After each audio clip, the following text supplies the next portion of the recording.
आगे स्वामी जी के परम अनन्य रसिक भक्त हुए विठल दास जी। विठल दास जी नहीं, विठल दास, विठल दास जी। हितरवंश महाप्रभु का जहां कहीं भी चित्र आप लोग देख रहे हैं वो विठल दास जी की ही कृपा है। उन्होंने ही सबसे प्रथम चित्र निर्माण करवाया था श्री ठाकुर जी, श्री महाप्रभु जी का। तो ऐसा भाव आता है कि महाप्रभु जी का यश सुनकर के और श्री राधा वल्लभ लाल जी की कीर्ति सुनकर के श्री विठल दास जी सब परिकर सब परिवार वृंदावन आ गए, सब छोड़ छाड़ के। बहुत ध्यान से सुनो, सब परिवार वृंदावन आ गए और वृंदावन आकर के पूरे परिवार को इस सेवा में लगा दिया। कोई रसोई घर की सेवा, कोई फूल घर की सेवा, श्री राधा वल्लभ जी की जो जो सेवाएं हैं, बच्चों से लेके बड़े तक सबको सेवा में लगा। पूरा परिवार ले आए वृंदावन में सेवा के लिए। बहुत ध्यान से सुनिएगा, बहुत सुंदर भाव। आप श्री का महाराज जी एक स्वच्छंद 2 दिवसीय प्रवचन विठल दास जी के चरित्र पर हो सकता है। आप श्री को स्वयं निज कर से श्री हितरवंश महाप्रभु ने पत्र लिखे और पत्र में आपसी चर्चा हुई विरह भाव में। चर्चा ऐसी है, बहुत ध्यान से सुनना, कि विठल दास जी वृंदावन आकर के रहने लगे। एक दिन यमुना जी के तट पर श्री हितरवंश महाप्रभु अपने समस्त रसिकों के संग बैठकर के चर्चा कर रहे थे और विठल दास जी वहां कोई सेवा क्रम कर रहे थे, कुछ भी सेवा का क्रम संभाल रहे थे। इतने में ही एक पत्र वाहक आया पत्र लेकर के। उसने कहा, आप में से विठल दास कौन है? उनका पत्र आया। अब विठल दास तो तुरंत उठ करके बोले, महाप्रभु जी बैठे हैं उनके सामने, ऐसे बोले पत्र आया। महाप्रभु जी ने सुन लिया, बोले लाओ पत्र दो भाई, क्या है? चरणों में अर्पित कर दिया। महाप्रभु जी ने एक सेवक को आज्ञा की, पत्र पढ़ के सुनाओ, क्या लिखा है? सौराष्ट्र देश में जूनागढ़ के राजा का पत्र था और उस राजा ने पत्र में यह अंकित किया कि हे श्री महाप्रभु जी, आपके चरणाश्रित विठल दास जी सर्वगुण संपन्न हैं। भक्ति भाव से लेकर के सामाजिक क्रिया एवं सारे गुण लिखे थे विठल दास जी के। और विठल दास, वो सेवक पढ़ के सुनावे और विठल दास जी का मन ऐसा होवे, मेरे गुण क्या सुना रहे हैं। बार बार नीचे नतमस्तक करके हरवंश महाप्रभु के सामने बैठे। अंत में भाव क्या था? उन्होंने कहा कि हम विठल दास जी के सर्व गुणों को देखते हुए सब राजाओं के मत से यह निर्णय आया है कि आप श्री को जूनागढ़ का प्रधानमंत्री बनाया जाए। हम विठल दास जी को प्रधानमंत्री के रूप में नियुक्त करना चाहते हैं।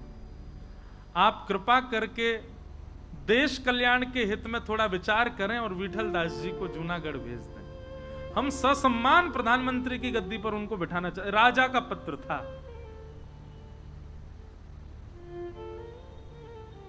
प्रधानमंत्री शब्द सुनते ही वहां बैठे सबके कान खड़े हो गए और सब विठल दास जी को देखें। पर विठल दास जी ने जैसे ही भाव सुना, नेत्रों से अश्रुपात, और मानो ब्रज के कण हाथ में ले लिए और जकड़ लिया हो, मानो जैसे वृंदावन छोड़ करके नहीं जा सकता मैं। महाप्रभु जी बोले, विठल दास बधाई हो, क्या शुभ समाचार सुनाई दिया है आज। हमारा विठल दास प्रधानमंत्री बनेगा। जूनागढ़ के राजा ने निमंत्रण किया है, अब तो तैयारी हो। विठल दास जी नीचे नेत्र करके बैठे। ऊपर जब मुख किया तो नेत्र लाल पड़े हैं, चेहरे का ताम्र वर्ण हो गया, नेत्रों से अविरल अश्रुधार। क्या बात है, क्यों रो रहे हो? प्राण धन राधा वल्लभ, जीवन धन हित हरिवंश। मेरे प्राण राधा वल्लभ हैं और जीवन आप हैं गुरुवर, मैं आपको छोड़ करके कैसे जा सकता हूं? श्री वृंदावन सर्वस्व है। वृंदावन से विलग होने की चर्चा भी कोई करे, अरे स्वप्न में विचार नहीं कर सकता मैं। आज मुझे अपने ऊपर कष्ट लगता है कि मैं क्यों इतने गुण युक्त हूं कि जिन गुणों को देख करके मुझे कोई प्रधानमंत्री, जिन गुणों से राधा वल्लभ जी छूट रहे हैं, जिन गुणों से वृंदावन छूट रहा, जिन गुणों से मेरे गुरुदेव के चरणारविंद छूट रहे हैं, उन गुणों पर आज मुझे क्रोध आ रहा है कि ये गुण क्यों है मेरे अंदर। महाप्रभु जी ने समीप बुलाया, विठलदास इधर आओ, सिर पर हाथ फेरने लगे। देखो, हम सबके जीवन में जब दुख आता है, बहुत ध्यानपूर्वक सुनिएगा महाप्रभु जी की वाणी, हम सबके जीवन में जब दुख आता है तो हम क्या कहते हैं? प्रारब्ध है, भोग लो। हम सबके जीवन में जब कष्ट आता है, पीड़ा आती है, तो हम कहते हैं प्रारब्ध है, पूर्व जन्म का कर्म है, भोग लो। लेकिन उसी प्रारब्ध से जब सुख आ रहा है तो संसार के लोग तो नहीं छोड़ते, पर हम वैष्णव उसका त्याग कर देते हैं। क्यों? जब प्रारब्ध से दुख भोगा गया तो प्रारब्ध से उपस्थित होने वाला सुख भी भोग लो। बस याद रहे, चित्तवृत्ति हमारी वहीं रहे जो हमारी ठौर है, चित्तवृत्ति वहां से नहीं हटनी चाहिए।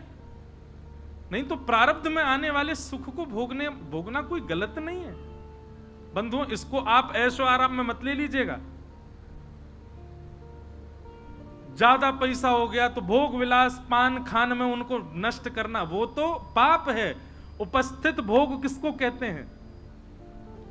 उपस्थित भोग मतलब आपकी मेहनत करने पर, श्रम करने पर आपको जो सुख मिल रहा है, सही सलामत, बिल्कुल स्पष्ट रूप से, कोई जबरदस्ती आप उसके पीछे पड़ करके उसको नहीं भोग रहे, उस सुख को भोगने को उपस्थित भोग कहते हैं। विठलदास, तुमने कोई प्रयास थोड़ी किया प्रधानमंत्री बनने का या प्रधानमंत्री की पदवी का, ये तो तुम्हारे प्रारब्ध से तुमको एक उपलब्धि मिल रही है, क्यों नहीं इसको स्वीकार करते हो? भगवान प्राण छोड़ने के लिए कह दो, मुझे स्वीकार है, क्योंकि कम से कम उसके बाद ये तो रहेगा कि नव वृंदावन, निकुंज वृंदावन में प्रवेश मिल जाएगा। पर वृंदावन नहीं छोड़ सकता मैं तन में रहते हुए। महाप्रभु जी ने आज्ञा की, देखो सब छोड़ करके मैं भी वृंदावन जा रहा था, पत्नी बच्चे परिवार सब कुछ छोड़ दिया था, वृंदावन जा रहा था। तभी बीच मार्ग में आज्ञा हो गई श्री जी की कि आत्मदेव की कन्याओं से ब्याह करो। किया, अपनी स्वेच्छा ना होते हुए भी श्री जी की आज्ञा मान करके ब्याह किया। लोगों ने बहुत बातें बनाई, बताओ सन्यास लेने जा रहे थे, पत्नी बच्चों को छोड़ दिया, उसके बाद में फिर वहां 2 ब्याह कर लिए। पर मैं जानता हूं, तुम जानते हो, राधा वल्लभ जी जानते हैं कि वो स्वेच्छा नहीं थी, श्री जी की आज्ञा थी। और वो कोई भोग विलास और संसार के किसी सुख को भोगने के लिए नहीं था, केवल लीला विस्तृत करने के लिए वो क्रम था। लेकिन मैंने किया ना, क्योंकि श्री जी की आज्ञा थी। इसलिए विठलदास, मुझे तुम्हारे मन पर भरोसा है कि तुम वृंदावन का कभी त्याग नहीं कर सकते, पर मेरी पता नहीं हृदय से आज्ञा है कि तुम इस भाव को स्वीकार करो और तुम प्रधानमंत्री पदवी को स्वीकार करो। जाओ। रोने लगे, विलखने लगे, बोले वृंदावन से जाने की बात नहीं सुन पा रहा हूं गुरुदेव। तब महाप्रभु जी ने आज्ञा की, जाओ मैं तुम्हें आशीष देता हूं। अब तक तुम वृंदावन में रहते थे, पर अब वृंदावन तुम में विराजमान रहेगा। जब चिंतन करोगे राधा वल्लभ लाल जी का, जहां बैठे होगे वहीं वृंदावन प्रकट हो जाएगा, श्री जी सामने उपस्थित हो जाएंगे। जब चिंतन करोगे मैं सामने आ जाऊंगा, आशीष प्रदान करूंगा।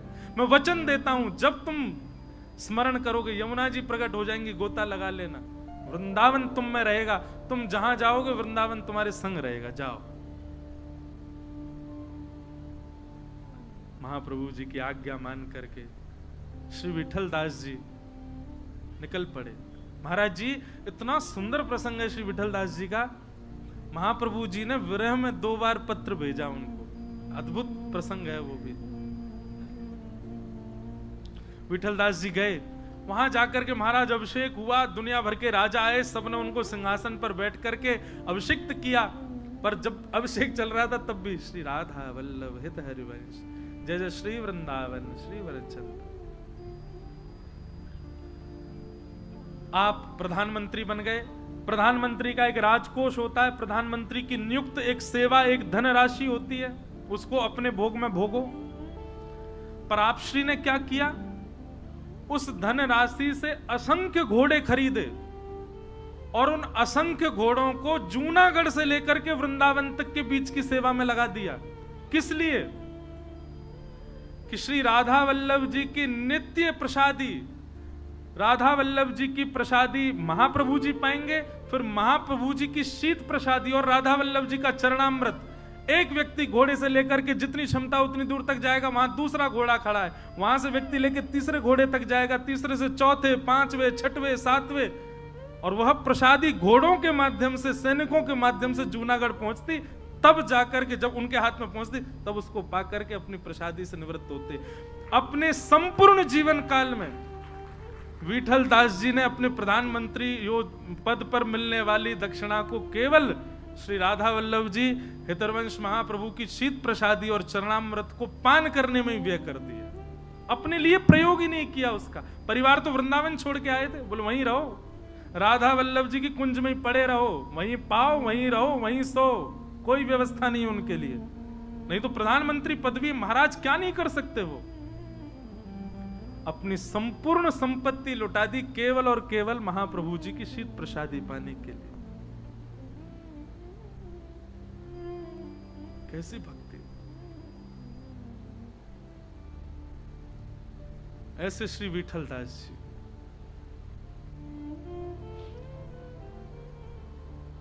आप श्री एक बार राजा के साथ द्वारिका गए। बहुत ध्यानपूर्वक सुनिएगा इस बात को, इस चर्चा को, नहीं तो संशय मन में उत्पन्न हो जाएगा। द्वारिका गए, द्वारिका में सबने दर्शन किया, लेकिन विठल दास जी ने दर्शन नहीं किया।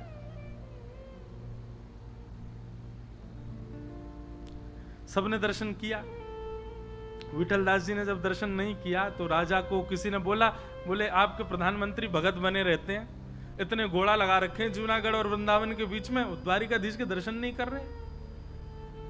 बोले नहीं, ऐसा नहीं हो सकता, तुमको कोई गलत सूचना मिली। वो तो परम भक्त हैं, वो तो हमसे पहले करे आए होंगे, बोर में कर लिए होंगे दर्शन उन्होंने। बोले महाराज नहीं तो पूछ लो आप उनसे। राजा ने विठल दास जी को बुलाया, बोले सुनिए, हमने ऐसा सुना कि आपने द्वारिकाधीश के दर्शन नहीं किए। विठल दास जी बोले नहीं किए। क्यों? क्यों दर्शन नहीं किया आपने? विठल दास जी बोले हम राधा संग कृष्ण के उपासी हैं और हितरवंश महाप्रभु की ध्वजा लेके चल रहे हैं। पहले राधा ध्याइए, पाछे कृष्ण ध्याइए।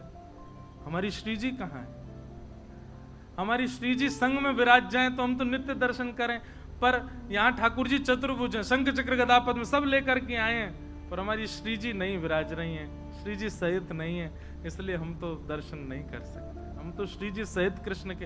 राजा बोला ये कौन सी बात बताओ, मैंने साधक तो बहुत देखे। बोले राम जी के कृष्ण के दर्शन नहीं, कृष्ण के राम। बोले कृष्ण का साधक कृष्ण के ही दर्शन नहीं कर रहा है। बोले पहले इनको कह दो आप जाके हमारी श्री जी को लावे, तब करेंगे दर्शन। हमारी श्री जी तो नित्य वृंदावन में रहती हैं और वृंदावन मुझ में रहता है, इसलिए महाप्रभु जी, इसलिए राजा मुझे आवश्यकता भी नहीं, मेरे तो चित्त में ही वृंदावन है, मैं तो जहां चाहूं वहीं दर्शन कर सकता हूं। अब इसमें दोष बुद्धि कई लोग कर सकते हैं कि बताओ गए वहां जाकर के भी दर्शन नहीं किया, परंतु बंधुओं हमारे वृंदावन की कई रीतियां इतनी टेढ़ी हैं कि उनको समझना असंभव है। और विशेष रूप से रसिक त्रयी श्री हितरवंश महाप्रभु का परंपरा, और इससे भी ज्यादा कठिन तो अभी कल प्रारंभ होगा श्री स्वामी हरिदास जी की परंपरा, वहां तो अलग ही रीत है। इसीलिए तो हमने कहा महलों की चर्चा बार बार इनको समझ में नहीं आएगी। बोले ठाकुर जी से पहो, पहले श्री जी सहित आवे तब देखेंगे। राजा बोले तुम इतने बड़े भक्त बनते हो, ऐसे बोल रहे हो जैसे तुम में ही वृंदावन है, जैसे ही कहा तुम में ही वृंदावन है। विठल दास जी बोले हाँ मुझ में ही वृंदावन है। बोले अच्छा, अगर तुम में इतनी सामर्थ्य हमको दर्शन कराओ अपनी श्री जी का। विठल दास जी ने तुरंत अपनी पीतांबरी को लेकर के और जैसे बीच में से फाड़ा, उनके वक्ष पर ही एक सुंदर बिंदु दिखने लगा। बिंदु से प्रकाश प्रकट हुआ। प्रकाश प्रकट होते वहीं यमुना जी प्रकट हो गई, सघन कुंज प्रकट हो गए, वृंदावन की रजरेणु प्रकट हो गई, ब्रज रसिक सब भ्रमण कर रहे हैं, श्री राधा ध्वनि प्रकट हो गई। और देखते ही देखते राजा ने क्या देखा, एक सघन कुंज है और सघन कुंज के मध्य में श्री हितरवंश महाप्रभु राग सुना रहे हैं और राग सुनकर के सामने त्रिभंग लली श्री राधा वल्लभ लाल जी बैठ करके सुंदर मधुर रास का दर्शन, मधुर रास का श्रवण कर रहे हैं। राजा को दर्शन हो गए, द्वारिका में बैठ करके वृंदावन का दर्शन करा दिया। राजा तुरंत अपने सिंहासन से उतर करके आया, अपना मुकुट विठल दास जी के चरणों में रख दिया और चरण पकड़ करके बोले, भगवान मुझे स्वीकार करो, मुझे स्वीकार करो। विठल दास जी बोले, हमारी शरण में मत पड़े, जा वृंदावन हितरवंश महाप्रभु की चरण ले ले, वही तो कुछ श्री जी के दर्शन कराएंगे। द्वारिका में भ्रमण कर रहे हैं विठल दास जी और भ्रमण करते करते एक मन में भाव कह रहे हैं, हमारो मुरली वारो श्याम, हमारो मुरली वारो श्याम, हमारो मुरली वारो श्याम, हमारो मुरली वारो श्याम। यही भाव गाते गाते घूम रहे हैं। बहुत सुंदर पद है, हमारे रसिक जन वृंदावन में गाते हैं। मुरली वारो श्याम हमारो, मुरली वारो श्याम हमारो, मुरली वारो श्याम हमारो, मुरली वारो श्याम हमारो, मुरली वारो श्याम हमारो, मुरली वारो श्याम हमारो। बिन मुरली वनमाल चंद्रिका, बिन मुरली वनमाल चंद्रिका। ध्यान से सुनिएगा, यही कारण है, यही भाव है श्री विठल दास जी का। बिन मुरली वनमाल चंद्रिका, बिन मुरली वनमाल चंद्रिका। नहीं पहचानत नाम, नहीं पहचानत नाम, हमारो मुरली वारो श्याम, हमारो मुरली वारो श्याम, हमारो मुरली वारो श्याम, हमारो मुरली वारो श्याम। हे गोप रूप वृंदावन चारी, गोप रूप वृंदावन चारी। समझ रहे हैं भाव? बोले हमारो कन्हैया कौन सा है? ऊंची धोती पहने, ऊंची धोती पहने, गोप ग्वालन को। अरे महाराज जी, भागवत जी में वेणु गीत में वर्णन आता है, गोपियां कह रही हैं, गैयान के पामन को बांध करके दूध निकालने वाली वो जो आके लोमना, लोमना, गैयान के पामन को बांध वाली लोमना, कोई अगर पाग नहीं मिले तो लोमना कोई सिर पे बांध ले। हमारा तो वो कन्हैया है, जहां तो मुकुट पहन करके शंख चक्र गदा पद्म लेकर के राजा अधिराज महाराज द्वारिकाधीश। बोले जी हमारो कन्हैया। एक प्रकार से ऐसा कह लो कि मानो ब्रजवासी कह रहे, हमने तो ग्वारिया रूप में देखो यहाँ राजा बन गो आके। गोप रूप वृंदावन चारी, गोप रूप वृंदावन चारी, ब्रज जन पूरण का, ब्रज जन पूरण का, ओ याही सो हित चित बाढ़ो नित, याही सो हित चित बढ़ो नित, याही सो हित चित बढ़ो नित, याही सोहित चित बढ़ो नित, हे दिन दिन पल छीन या, दिन दिन पल छिनिया, हमारो मुरली वारो श्याम, हमारो मुरली वारो श्याम, हमारो मुरली वारो श्याम, हमारो मुरली वारो और श्याम। कोई न कहीं तुम्हारो लाला कहाँ रे, बोले 4 जगह ही रहे हमारो लाला। कहाँ? नंदीसुर गोवर्धन गोकुल, नंदीसुर गोवर्धन गोकुल, बरसानो विश्राम, बरसानो विश्राम। देखो वृंदावन कहा जाए तो गोवर्धन सहित है, और गोवर्धन कहा जाए तो वृंदावन सहित है। वृंदावन गोवर्धन अलग नहीं है। कई लोग कह सके वृंदावन को तो नाम ही ना है यहाँ पे। ये 4 जगह विश्राम की, मतलब यहाँ पे ठाकुर जी डोलवे जामे, गैया चरावे जामे, लीला करवे जामे, रहे में तो वृंदावन में ही है। नागरीदास जी को पदर, नागरीदास द्वारिका मथुरा, नागरीदास द्वारका मथुरा, नागरीदास द्वारिका मथुरा, नागरीदास द्वारका मथुरा, इन सो के सो का,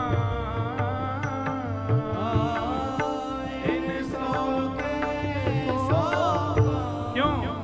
हमारो मुरली वारो श्याम, हमारो मुरली वारो श्याम, हमारो मुरली वारो श्याम, हमारो मुरली वारो श्याम। याही सो हित चित बढ़ो नित, याही सोहित चित बढ़ो नित, दिन दिन पल छीन या,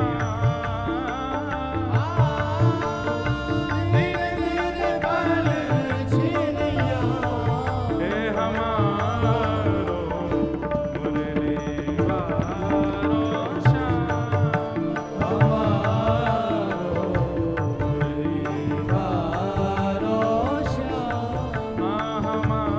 हमारो मुरली वारो श्याम, हमारो मुरली वारो श्याम। ऐसे श्री विठल दास जी का भाव सुनाया गया, जिन्होंने अपनी गुरु निष्ठा और गुरु परंपरा निष्ठा के चलते द्वारिकाधीश से कह दी पहले बंसी वारे बनो, 2 भुजा वारे बनो, ग्वारिया बनो, तब दर्शन करूंगा। लेकिन बंधु एक बात बताऊं, द्वारिका में जो चतुर्भुज है ना ठाकुर जी के, अब देखो प्रकट रूप से तो श्री जी वृंदावन में भी नहीं दिखेंगी आपको, राधा वल्लभ जी, बिहारी जी आदि सब जगह आपको गादी रूप में ही श्री जी दिखेंगे, घूंघट में ही है। द्वारिका में तो हमारा भाव ऐसा है कि शंख और पद्म, शंख और कमल वाली जो दो भुजाएं ये श्री जी ही हैं, चक्र और गदा वाली जो दो भुजाएं ये लाल जी हैं। ये चार भुजा में दो भुजा श्री जी की है, मतलब श्री जी कृष्ण सहित श्री द्वारिकाधीश हैं, ऐसा भाव। आइंदा कभी द्वारिकापुरी जाओ, गौर से देखियो दो भुजान ने आपको देखूंगा, शंख और चक्र वाली भुजा देखेंगे। शंख वाली भुजा किशोरी जी की है, चक्र वाली भुजा ठाकुर जी की है, दोनों सहित ठाकुर जी, उनके बिना रह ही ना सके। इस प्रकार आपके एक विठलदास जी नामक भक्त की चर्चा, अंतिम एक भक्त और हैं, उनकी चर्चा करके हम महाप्रभु जी के भाव को विश्राम दें। देर तो ना है रही, चलन देना महाराज जी। एक अंतिम भाव है, बस अभी जल्दी पूरा करूं। और कल ते जिनको चरित्रानो उनके तो इतना विस्तृत है, कैसे कहूं मैं 2 घंटा में। अब एक बड़े अद्भुत भक्त की कथा जो श्री हितरवंश महाप्रभु के अनुयायी हुए श्री सेवक जी महाराज। आज्ञा है हितरवंश महाप्रभु के जितने भी अनुयायी हैं उनको श्री हित 84 जी और श्री सेवक जी वाणी दोनों संग रख करके ही उनका पाठ करना है। परंतु अद्भुत लीला हुई श्री सेवक जी के साथ, नेक में ही सुनाऊं, नेक ध्यान से सब लोग इधर देखो यहाँ को। बेचारे इनकी बड़ी पीड़ा है महाराज जी, सब्र इनकी मैं देखू नहीं पाऊं। और जो बेचारे यूं लगे कि अच्छा, कथा में हमको भी लगता सामने बैठ के हम भी जब कथा सुनते हैं तो लगा व्यास जी हमको दिखे, तो बेचारे। अब देखो एक बात सुनो, हरिवंश महाप्रभु को इतना ही देखो नरवाहन ने नरवाहन को इतने ही दिखे हरिवंश महाप्रभु और वही से ही रास को दर्शन है क्यों, इतना ही देख लो। तो सेवक जी का महाराज श्री हित संप्रदाय में 3 आचार्य ऐसे हुए जो सशरीर वृंदावन के निज निकुंज में प्रवेश कर गए। एक तो श्री सेवक जी महाराज और श्री हितरवंश महाप्रभु जी महाराज और श्री ध्रुवदास जी महाराज, आप तीनों ब्रज की कुंजों में ही प्रवेश कर गए, फिर कभी नहीं मिले किसी को। उनमें एक सेवक, जब सेवक जी का चरित्र सुनो, कितना सहज सरल चरित्र। जबलपुर के पास गड़ा गांव में आपका जन्म हुआ। आपके एक मित्रवत भ्राता थे, उनका नाम था चतुर्भुज दास। बहुत ध्यान से सुनना, आपका पूर्व का नाम था दामोदर दास, सेवक जी का। तो दामोदर दास और चतुर्भुज दास, आप में भक्ति के लक्षण तो थे लेकिन कोई पथ दिखाने वाला नहीं था। एक बार कुछ रसिकों की टोली जबलपुर आई और जबलपुर से आपके गांव की तरफ आई। वहां पूछा, भैया प्राचीन काल में ऐसे होता था, संत जन ऐसे भ्रमण करते थे और पूछते थे, हाँ भाई इस नगर में भक्त कौन है, बोलते वो भक्त है।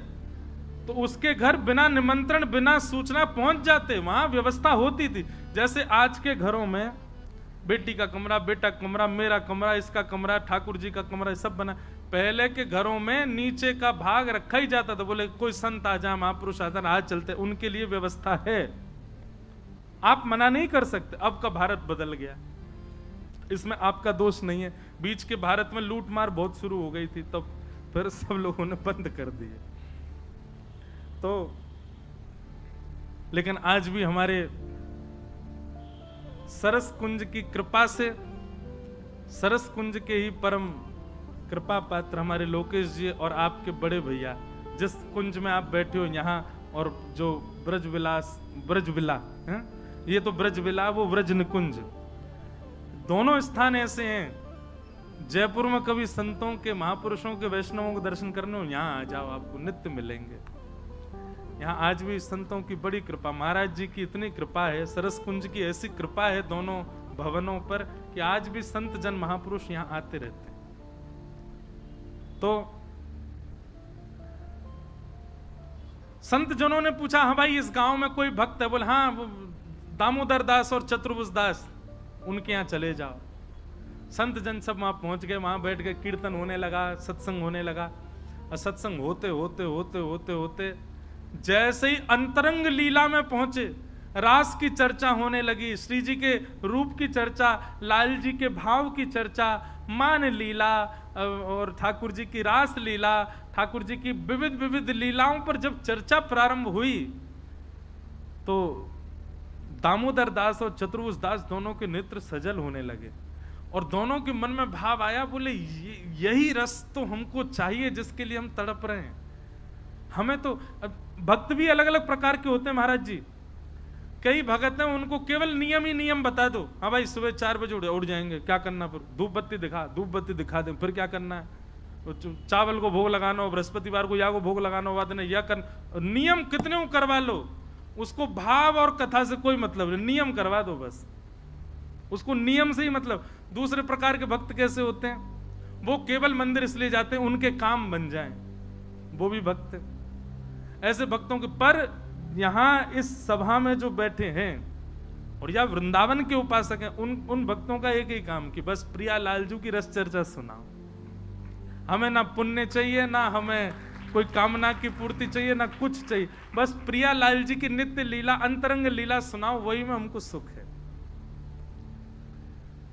वही स्थिति थी श्री दामोदर दास जी की और चतुर्भुज दास जी की। आप दोनों ने संतों के चरण पकड़े, बोले ये रस कहां से मिला आपको? बोले अरे भैया कहा बताएं, वृंदावन में श्री राधा वल्लभ लाल जी को जिन्होंने प्रकट कियो, वृंदावन को जिन्होंने सुव्यवस्थित कियो, ऐसे श्री हितरवंश महाप्रभु, ये रस तो हमने बिंदु दई है, वो तो साक्षात खान है ऐसे रस की।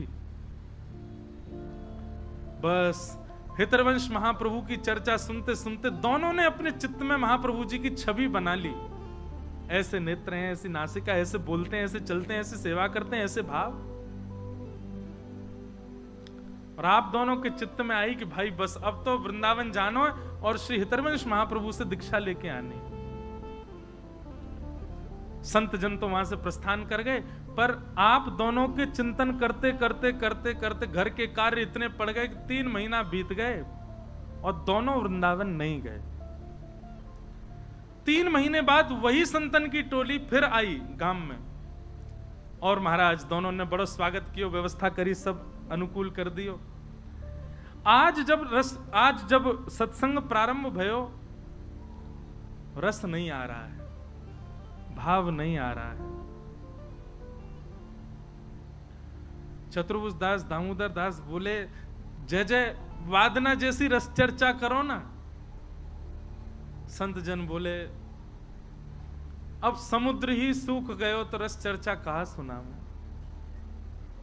दामोदर दास, चतुर्भुज दास बोले मतलब? बोले श्री हितरवंश महाप्रभु जी लीला में प्रवेश कर गए और जैसे ही ये बात सुनी लीला प्रविष्ट हो गए महाप्रभु। बहुत ध्यान पूर्वक सुनिएगा, वो हुआ जो कोई सोच नहीं सकता। जैसे ही कहा कि भैया राजभोग कराई, श्री राधा वल्लभ लाल जी को राजभोग धरा करके, राजभोग पधरा करके और फिर श्री लाल जी की आरती आदि करके और बस कुंज में गए और फिर महाप्रभु जी को खूब ढूंढो, नहीं मिले।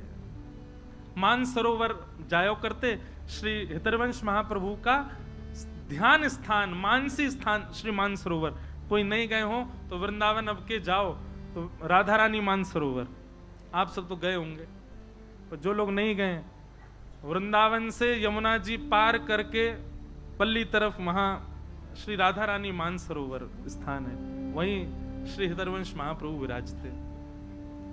बोले सेवा करके बस मानसरोवर गए और वहीं जाकर के नित्य लीला में प्रवेश कर गए, अंतर ध्यान हो गए, कुंज में गए फिर मिले नहीं।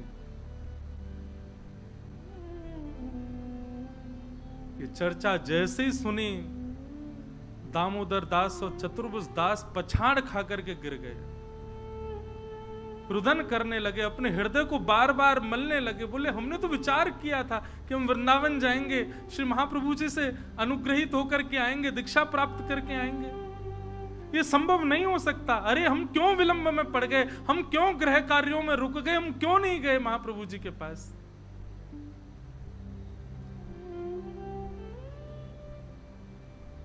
चरण पकड़ लिए संतों के, कोई उपाय बताओ, प्राण निकल जाएंगे हमारे, महाप्रभु जी कैसे मिलेंगे, अब वो पुनः प्राप्ति कैसे होगी, आप कृपा करके बताओ। संत जन बोले अब तो वो निधि प्रदान कर गए वृंदावन को, अब बस उन्हीं की रसवाणी वहां चलती रहे, वही कुछ सुन लो भैया। अब महाप्रभु जी तो लीला में प्रवेश कर गए।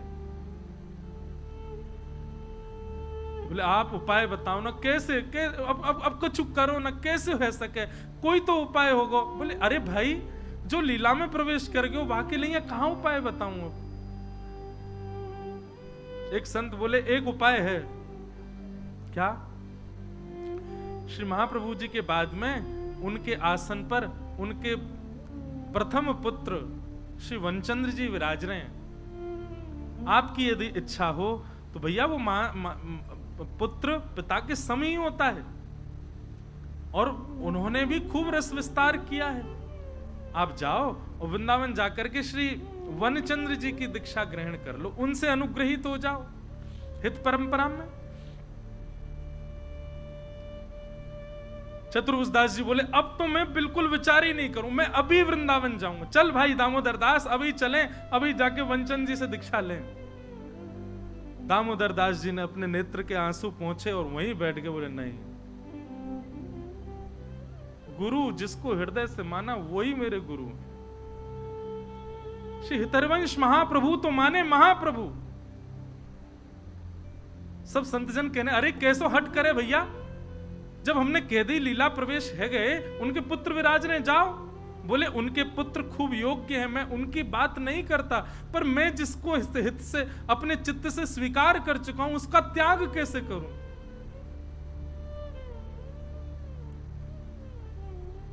अरे मैंने सुना है कि भक्त की भक्ति के बल से भगवान प्रकट हो जाते हैं, क्या शिष्य की भक्ति के बल से गुरु प्रकट नहीं होंगे? गुरु कोई शरीर नहीं है, गुरु कोई व्यक्ति नहीं है, गुरु चिन्मय परमात्मा का स्वरूप है।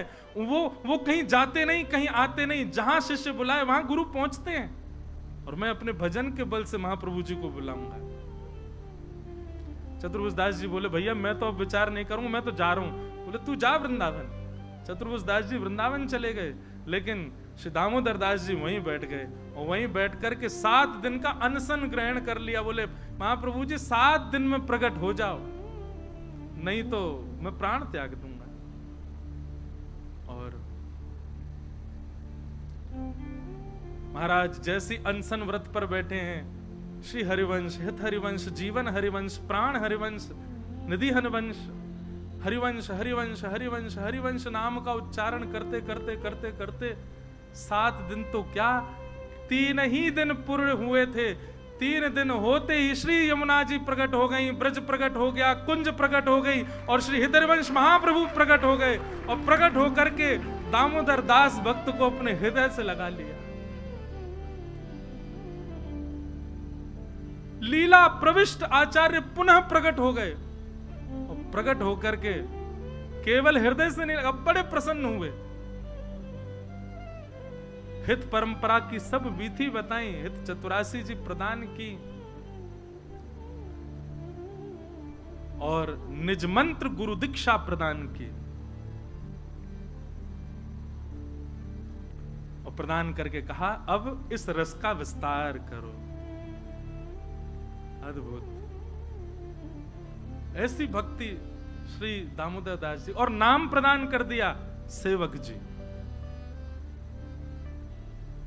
आपने हित चतुरासी जी का पाठ किया, हित परंपरा का इतना चिंतन किया कि उसके बाद श्री दामोदर दास जी सेवक जी ने महाप्रभु जी के ऊपर एक संपूर्ण ग्रंथ की रचना कर दी, जिसको सेवक वाणी कहते हैं। अभी तक वृंदावन नहीं गए थे, क्योंकि वृंदावन तो वहीं प्रकट हो गया, महाप्रभु जी प्रकट हो गए, दर्शन दे दिए। चतुर्भुज दास जी दीक्षा लेकर के वनचंद जी से वापस आए। वापस आकर के देखा तो महाराज ये तो हरिवंश परंपरा का माथे पर शीश पर तिलक विराजमान और राधा वल्लभ हित हरिवंश कहते घूम रहे हैं। चतुर्भुज दास जी बोले हे दामोदर दास, हम तो दीक्षा ले आए। बोले मैंने भी ले ली। किन से? बोले श्री महाप्रभु जी, हित हरिवंश महाप्रभु आए, आकर के दीक्षा दे के गए।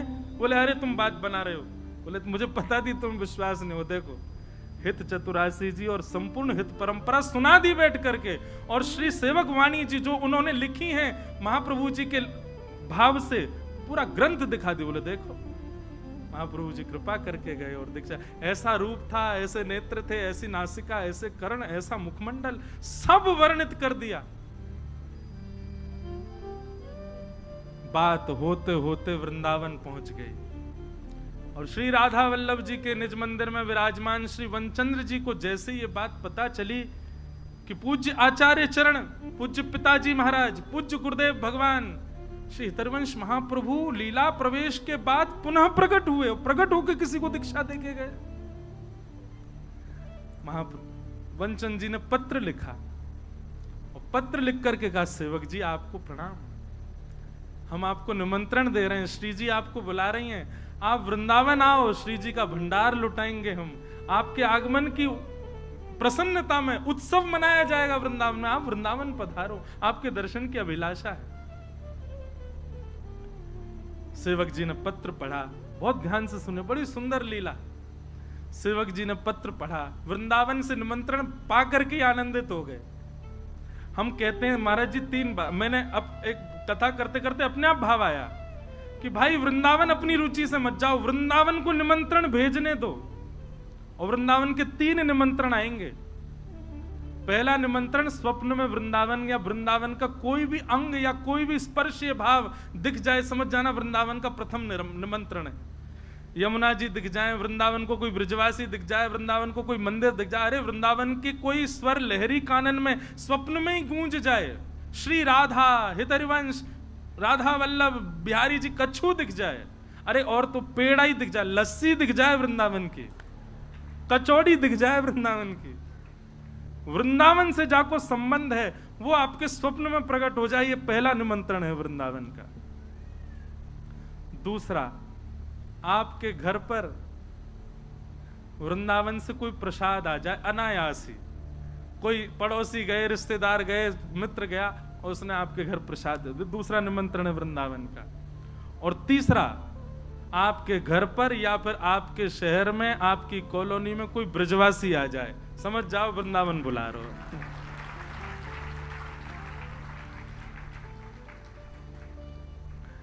सेवक जी महाराज को पत्र आया श्री वनचंद्र जी का, स्वप्न में क्या, उनकी तो स्थिति में ही वृंदावन रहता था, हितरवंश महाप्रभु प्रकट हो गए उनके लिए, पत्र आ गया। बोले अब नहीं, लेकिन सेवक जी को केवल एक ही चिंता थी कि कहीं इन्होंने जो लिखा है मेरे जाने से ये लुटावेंगे उत्सव, वो उनको स्वीकार नहीं था। वो ऐसे कोई बड़े नहीं हम कि हमारे लिए श्री जी का भंडार लुटाया जाए।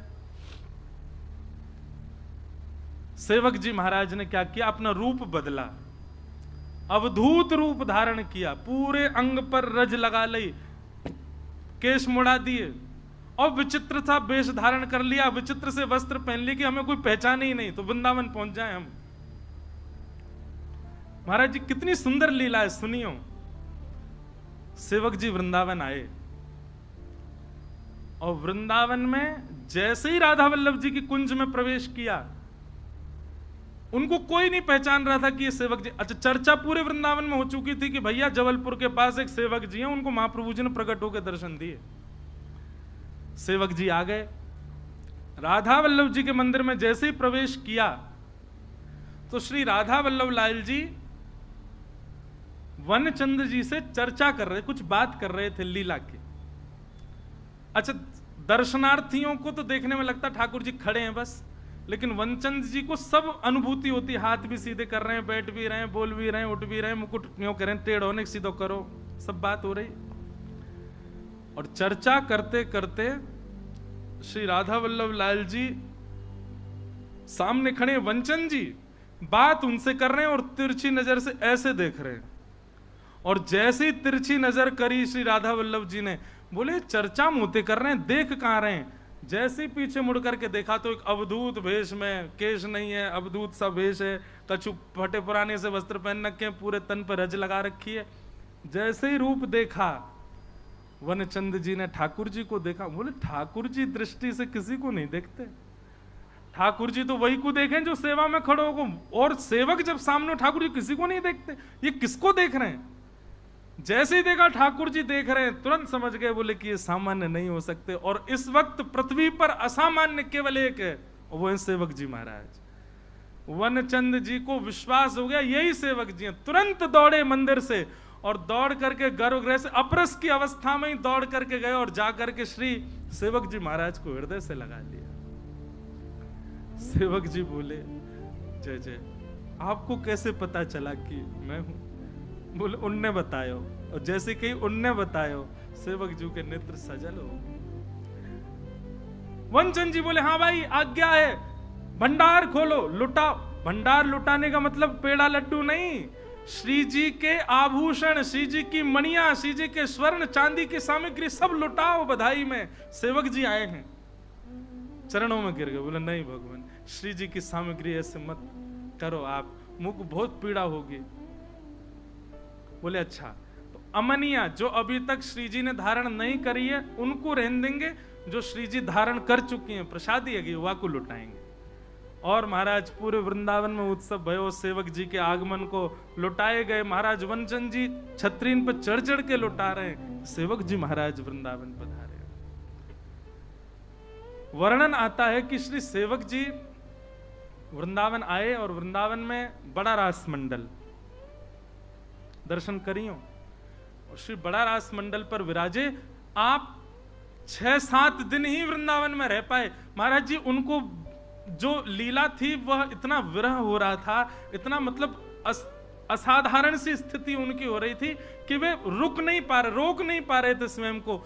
अब इसमें ऐसा कह लो कि वो नहीं रुक पा रहे थे, पर हम तो ऐसा कहेंगे कि श्री जी को मन ना लग रहा, बोले लाओ इनको कुंज के अंदर भीतर, अब ये बाहर बढ़िया नहीं लग रहे हैं। वहीं बड़ा रास मंडल यमुना के तट पर बैठे बैठे बैठे बैठे एक दिन, बस सप्ताह ही बीते थे वृंदावन में, सप्ताह ही हुए थे, एक हफ्ता ही निकला था। एक दिन उठ करके गए और वहीं सामने एक कुंज थी, उस कुंज में प्रवेश कर गए, और श्री सेवक जी महाराज भी लीला प्रविष्ट हो गए। बोलो श्री राधा वल्लभ लाल की, श्री हितरवंश महाप्रभु की, श्री सेवक जी महाराज की, श्री ध्रुवदास जी महाराज की जय जय श्री राधे। श्री हरिवंश गुसाई भजन की रीत सकृत को जानिए।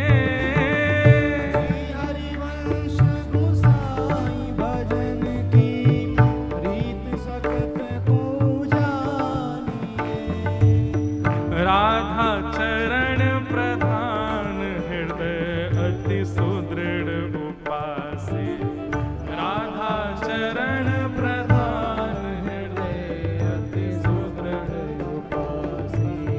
कुंज केली दंपति तहाँ की करत खवासी, कुंज केली दंपति तहाँ की करत खवासी।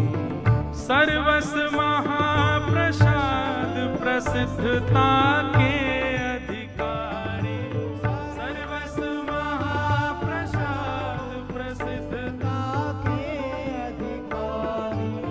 विधि निषेध नहीं दास अनन्य उत्कट व्रत धारी, विधि निषेध नहीं दास अनन्य उत्कट व्रत धारी। सुवन पथ अनुसरे सोई भले पहचानिए, व्यास सुवन पथ अनुसरे सोई भले पहचानिए। श्री हरिवंश गुसाई भजन की रीत सकृत हो जानिए। श्री हरिवंश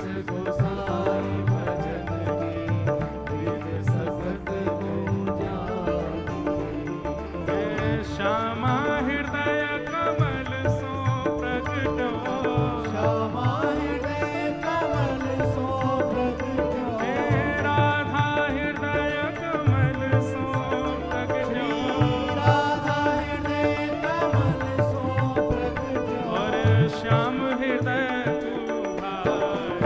वृंदावन प्यारो वृंदावन, वृंदावन प्यारो वृंदावन, हे श्री वृंदावन मेरो वृंदावन। वृंदावन मेरो वृंदावन, हे सब सुख सागर रूप उजागर रहे वृंदावन धाम। सब सुख सागर रूप उजागर रहे वृंदावन धाम। हे रूप गोस्वामी प्रगट कियो जहाँ, रूप गोस्वामी प्रगट कियो, रूप गोस्वामी प्रगट कियो जहाँ। रूप गोस्वामी प्रगट कियो, राधा गोविंद रूप निधान। वृंदावन प्यारो वृंदावन, हे वृंदावन प्यारो वृंदावन, हे श्री वृंदावन मेरो वृंदावन। श्री वृंदावन मेरो वृंदावन। रूप गोस्वामी प्रगट कियो जहाँ, रूप गोस्वामी प्रगट कियो, राधा गोविंद रूप निधान। वृंदावन मेरो वृंदावन, हे वृंदावन मेरो वृंदावन, हे श्री वृंदावन प्यारो वृंदावन। श्री वृंदावन मेरो वृंदावन। हे बिहरत निस दिन कुंज गलन में, ब्रज जन मन सुख धाम। विहरत निश दिन कुंज गलन में, ब्रज जन मन सुख हाँ धाम। प्यारो ब्रज जन मन सुख धाम। प्यारो ब्रज जन मन सुख धाम। हे मदन मोहन को रूप निरख, मदन मोहन को रूप निरख के, श्री मदन मोहन को रूप निरख के। मदन मोहन को रूप निरख के, सनातन बल बल जाए। वृंदावन प्यारो वृंदावन, हे वृंदावन प्यारो वृंदावन, हे श्री वृंदावन मेरो वृंदावन। श्री वृंदावन मेरो वृंदावन। मदन मोहन को रूप निरख हे के। मदन मोहन को रूप निरख के, सनातन बल बल जाए।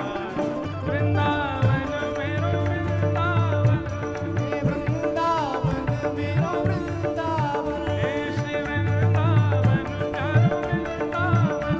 श्री वृंदावन मेरो वृंदावन। हे गोपी ग्वाल सब ही और धारे, प्यारो गोपीनाथ। गोपी ग्वाल सब ही और धारे, प्यारो गोपीनाथ। हाँ प्यारो प्यारो गोपीनाथ। प्यारो प्यारो गोपीनाथ। जयपुर वाले गोविंद देव जी गोपीनाथ जी को नाम रज के नायले में अरे ने एक भाव दे लो। हमारो लाला तुम्हारे यहाँ बैठो भैया, भाव दे गाओ। अरे बड़ो प्यारो गोपीनाथ, बड़ो प्यारो गोपीनाथ। मधु पंडित जिन कंठ लगायो, मधु पंडित जिन कंठ लगायो, श्री मधुसूदन जिन कंठ लगायो। श्री मधुसूदन जिन कंठ लगायो। और है रही जय जयकार। वृंदावन प्यारो वृंदावन, हे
प्यारो राधा रमण झूला वृंदावन प्यारो वृंदावन हे श्री वृंदावन मेरो वृंदावन रूप सुधा को खाने हमारो प्यारो राधा रमण झूला वृंदावन प्यारो हे श्री वृंदावन मेरो वृंदावन भाव से कहियो आतुर हित हरिवंश पुकारो राधा राधा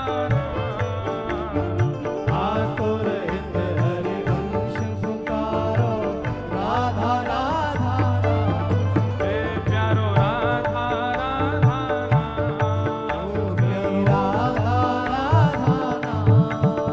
हे सघन कुंज यमुना तट आयो सघन कुंज वृंदावन आयो ओ मदन टेर वृंदावन आयो तो जिनकी रस चर्चा सुनी है आज उनको विराम दे रहे हैं बड़े भाव से हे मदन टेर वृंदावन आयो ओ प्यारो राधा वल्लभ लाल वृंदावन प्यारो वृंदावन हे श्री वृंदावन मेरो वृंदावन मदन टेर वृंदावन आयो मदन टेर ओ प्यारो राधा वल्लभ लाल वृंदावन मेरो वृंदावन श्री वृंदावन मेरो वृंदावन हे जुगल किशोर को लाड़ लड़ायो नवल कुंज ही जुगल किशोर को लाड़ लड़ायो हाँ प्यारो नवल कुंज ही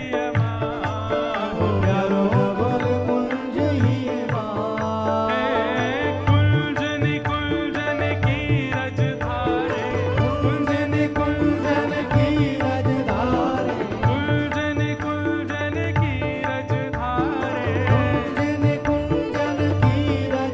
ओ हरि व्यास युगल यश गान वृंदावन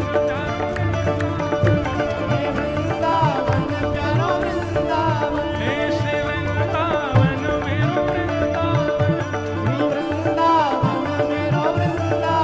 कुंजन कुंजन की रजधारे कुंजन कुंजन की हरि व्यास युगल यश गान वृंदावन मेरो वृंदावन हे श्री वृंदावन प्यारो वृंदावन भुवन चतुर्दश की सुंदरता निधिवन करत बिहार चतुर्दश की सुंदरता निधिवन करत बिहार हाँ भुवन चतुर्दश की सुंदरता निधिवन करत बिहार भुवन चतुर्दश की सुंदरता निधिवन करत बिहार जो आवे वाले हैं कल उनको स्वागत करो उनको आवाहन करो श्यामा प्यारी कुंज बिहारी श्यामा प्यारी कुंज बिहारी श्यामा प्यारी बांके बिहारी श्यामा प्यारी बांके बिहारी और जय जय श्री हरिदास वृंदावन प्यारो वृंदावन प्यारो वृंदावन हे श्री वृंदावन मेरो वृंदावन वृंदावन मेरो वृंदावन श्यामा प्यारी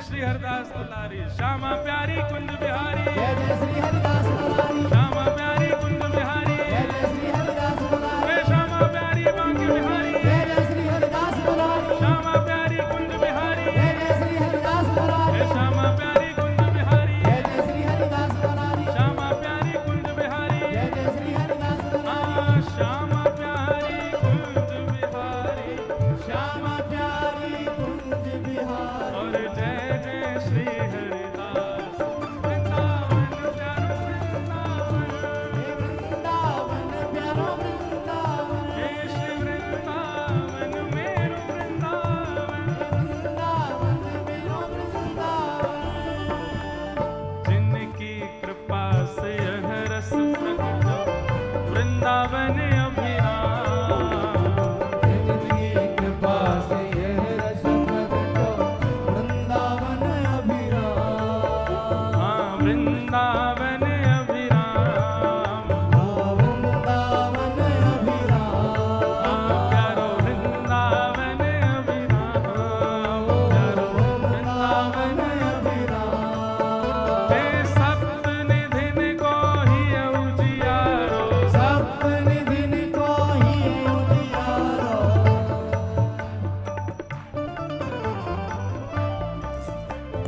जिनकी कृपा से यह रस प्रकटो वृंदावन अभिराम जिनकी कृपा से यह रस प्रकटो वृंदावन अभिराम सप्त निधिन को ही उजियारो सप्त निधिन को ही उजियारो हम सबको मिलवावे वारो हम सबको मिलवावे वारो देखो व्यासपीठ पे बैठावे को अधिकार भी सुखदेव जी को, उतारवे को भी सुखदेव जी को। जय हो। हाँ ये बात भी लोकेश भैया बात तो बढ़िया कर रहे हो कि नचावे को अधिकार भी सुखदेव जी को, व्यास को और कोई नहीं नचा सके। सप्त निधिन को ही उजियारो सप्त निधिन को ही उजियारो हे हम सबको मिलवावे वारो हम सबको मिलवावे वारो श्री राधा बिहारी जी को अति ही प्यारो राधा बिहारी जी को अति ही प्यारो हाँ सरस बिहारी जी को अति ही प्यारो सरस बिहारी जी को अति ही हे प्यारो हमारो गिरधर लाल वृंदावन प्यारो वृंदावन वृंदावन प्यारो वृंदावन हे श्री वृंदावन मेरो वृंदावन श्री वृंदावन मेरो वृंदावन सरस बिहारी जी को अति ही प्यारो सरस बिहारी जी को अति ही प्यारो श्री सरस बिहारी जी को अति ही प्यारो सरस बिहारी जी को अति ही हे प्यारो हमारो गिरधर लाल वृंदावन प्यारो वृंदावन वृंदावन प्यारो वृंदावन हे श्री वृंदावन मेरो वृंदावन वृंदावन मेरो वृंदावन जय जय राधा वल्लभ हित हरिवंश राधा वल्लभ हित हरिवंश जय जय राधा वल्लभ श्री हरिवंश राधा वल्लभ श्री हरिवंश जय जय श्री वृंदावन श्री वनचंद्र जय श्री वृंदावन श्री वनचंद्र जय जय श्री वृंदावन श्री वनचंद्र जय श्री वृंदावन श्री वनचंद्र ओ जय जय राधा वल्लभ देखो जय जय राधा अब मैं कूदूंगा महाराज जी तो नीचे आ जाऊंगा, आप सब कूद सको। कैच कैच करवे को अधिकार में रहो बस। ओ जय जय राधा वल्लभ श्री हरिवंश जय जय राधा वल्लभ श्री हरिवंश ओ जय जय राधा वल्लभ हित हरिवंश जय जय राधा वल्लभ हित हरिवंश ओ जय जय श्री वृंदावन श्री वनचंद्र जय जय श्री वृंदावन श्री वनचंद्र ओ जय जय श्री वृंदावन श्री वनचंद्र जय जय श्री वृंदावन श्री वनचंद्र ओ जय जय राधा वल्लभ श्री हरिवंश राधा वल्लभ श्री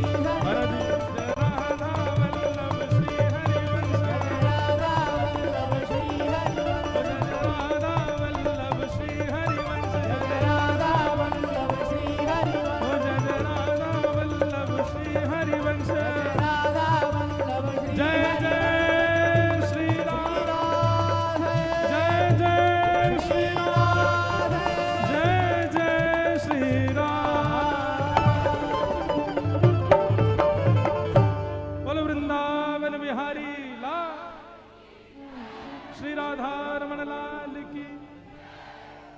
बंधुओं, आचार्य उत्सव सरस कुंज का यहाँ चल रहा है, जिस उपलक्ष्य में हम आप सब लोग रसिक त्रिवेणी की चर्चा, जिसमें आज श्री महाप्रभु जी की चर्चा विश्राम, कल से रसिक सागर श्री स्वामी हरदास जी महाराज की चर्चा होगी। नित्य संत जन यहाँ पधार रहे हैं।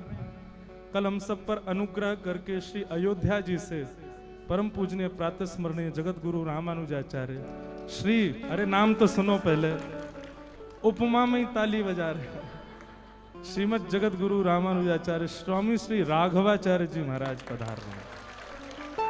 और आज हम अपने आचार्य परंपरा का स्मरण कर रहे थे। हमारे आचार्य परंपरा के जगत गुरु कल आ रहे हैं, तो उनसे अगले वर्ष की भी कह देंगे महाराज जी, अगले वर्ष तो आचार्य उत्सव यहाँ हमारे आचार्य भी आएंगे, तो आप पधारियो हैं। क्या कह रहे हैं? वाह।